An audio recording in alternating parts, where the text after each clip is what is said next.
Hi, my name's Scott Robertson.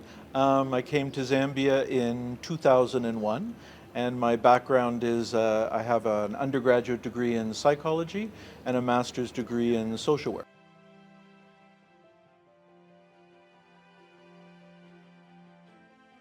I'm a more recent member. I probably joined about 3 years ago.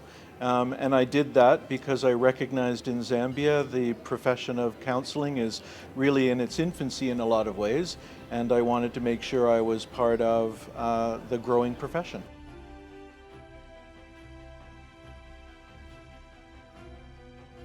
Well, I think firstly, any professional from an ethical standpoint should be affiliated with a professional body.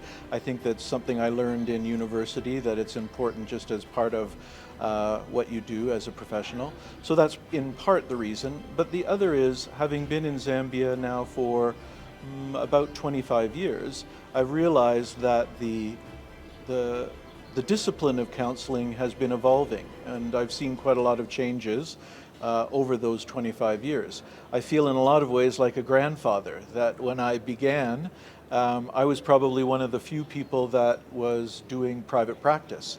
I remember the years of Professor Howarth, and he was kind of the leader in this psychiatric world, but there were very few people providing counseling services to individuals, families, and groups at that time.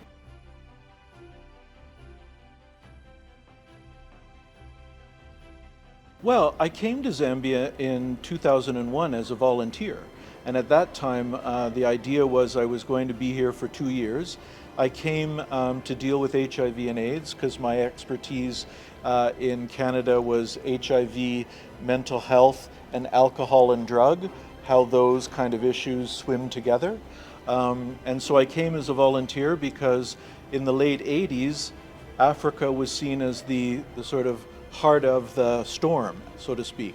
And I thought, if I came here, could I add value? I guess my achievement is I came for 2 years and I stayed for 25. So in some ways, I've found ways to, I hope, be useful to Zambia and Zambians.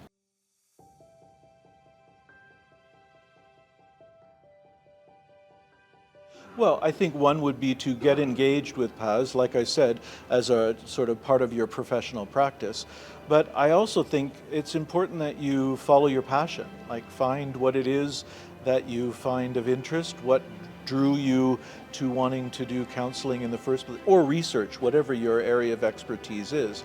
But I think that you you need to be driven by a passion for something. I always found working with people was something that I felt gave me a sense of purpose.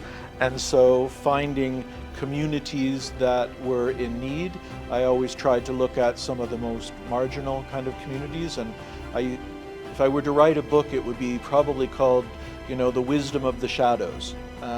Go to those taboos, go to those places that people find stigmatized, and I think there's a wisdom in those places.